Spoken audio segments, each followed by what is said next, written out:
speaking for myself, what makes me, what made me go for my wife?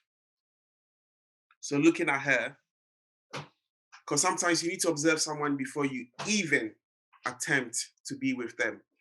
And observations, I know things have changed these days. Observing, this is why you go on dates just to know, that kind of stuff. But sometimes it's also good to observe how, if you know the person in real life, it's good to observe how she relates with people. And that's a tell sign most of the time, I think, because I've been in a relationship where this girl, observing her from afar, and I ignored it. I could have probably taken signs from it, but I didn't. I could see that she was losing a lot of friends. She was not good with people, and it was always someone else's fault. Now, that starts off as the foundation. You're thinking, oh, yeah, why is it always someone else's fault? Then on the other hand, with my wife that I'm married to currently now, observing her, she always wants to work things out. When we went on holiday, went to Bali, and the way she was trying to look after everyone, because that was the final point for me to say, this girl is different. I knew she was different by looking at the way she related to people, how she wanted to look after everyone. Even though at one point she was not enjoying the holiday, all she was concerned about is how everyone else is doing. And there was about 10 of us on that trip. And that for me was deep.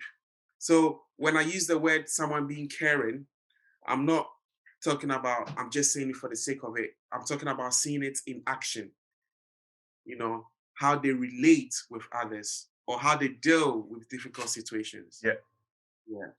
yeah. Um, it is true what you said.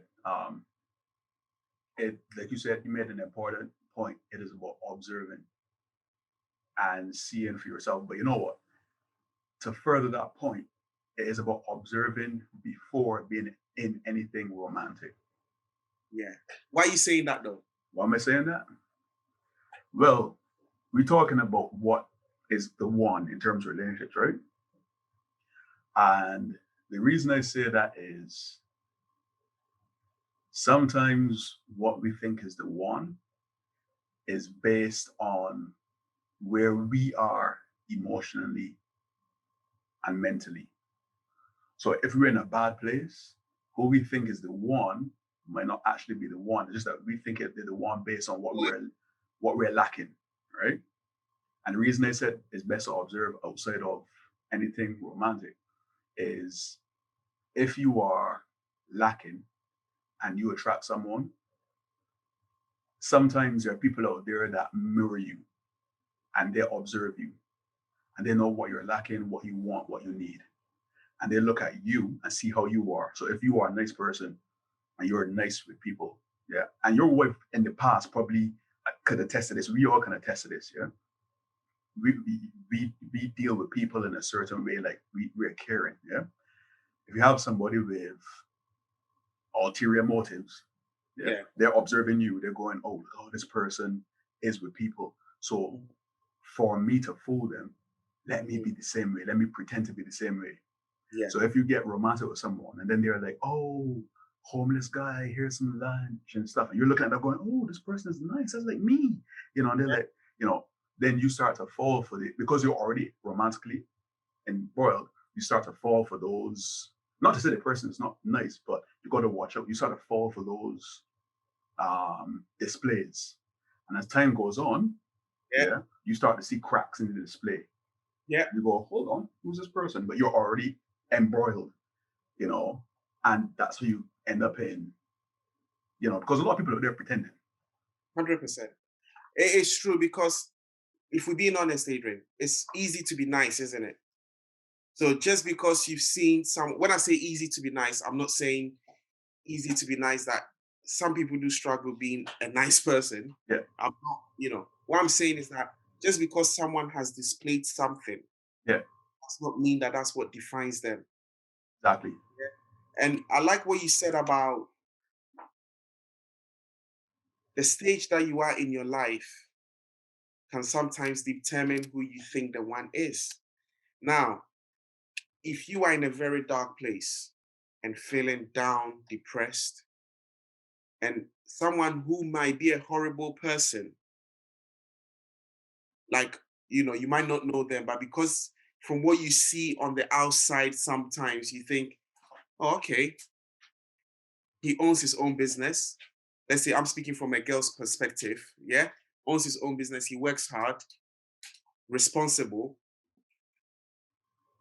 And then have you considered, you might not know what he is like in real life. So if you're in a place where if I don't know how to explain it, but it's going to make sense soon. But what I'm trying to say is that, okay, look, to start from the basics, if you're in a very down place and you keep talking to someone and confiding in them, yeah, to the opposite sex, and they're like, oh yeah, keep going, and then you feel like, oh, this person has been nice to me, but because you are feeling so emotional and your mind is not sound at the moment, you don't consider other areas. You're considering just one thing. That's why sometimes I think it's good. In my personal experience, I've been in a relationship where it messed me up. Then immediately I jumped into another one. Now I jumped into another one because speaking to the new person gave me comfort. It made me feel loved. But I did not think of who the person really is like. I did not even allow myself to say, let me take my time with this. Because I've just jumped out of one relationship to the next. So it's almost as if anyone, not like anyone, but I could easily fall for anyone from my perspective. Yeah. And that's what happens when you're not really sound in mind at the moment. You might feel a bit, Yeah. you know, might be Yeah. in a bad place. Yeah. Yeah. Um, to add to that, like I said before, the one to you is the equivalent to how much you are lacking inside. Yeah. Yeah. So you made a point, and we all have done this. If you have a void, if you have a void, right, and you don't really feel much love for yourself, and you feel down and depressed and Mm. stuff, and somebody comes and makes you feel good, yeah, that is filling a that's the equivalent of if you are dehydrated and somebody brings water to you, yeah, you're just gonna take the bottle and just drink, and you're 100. gonna your brain's gonna be like, this is a lifesaver right here. I must, and I'm gonna use an analogy in certain poor parts of the world. Yeah, people always ask, why do people drink like contaminated water? Uh-huh. They can clearly see water is brown. Amazing. Yeah. Yeah. They can clearly see it's dirty. Why are they drinking this? Yeah, this is toxic. Why are they drinking this water? And people don't understand the psychology of your body screaming for water is a necessity, is a need. The same way like attention is a need, love is a need. All these things are needs that we as human beings we require, right? Water is one of those things that your body cannot live without. So if you're in a place where water is scarce, yeah, and you take a scoop of this contaminated water, you drink it, your brain is not going to be like, oh my gosh, this is contaminating me. Your brain is going to be like, I was so thirsty. Like this was an answer to this specific prayers in my brain. Thirst. Yeah. So all that's going to happen is that whenever the brain starts craving water again, it's not going to think about the contamination or what it's doing to the body. You might start to get sick. You might start to vomit. You might start to get parasites and stuff. Yeah, cholera, stuff like that. But your brain goes, need water, and you drink it. Same thing in terms of relationships.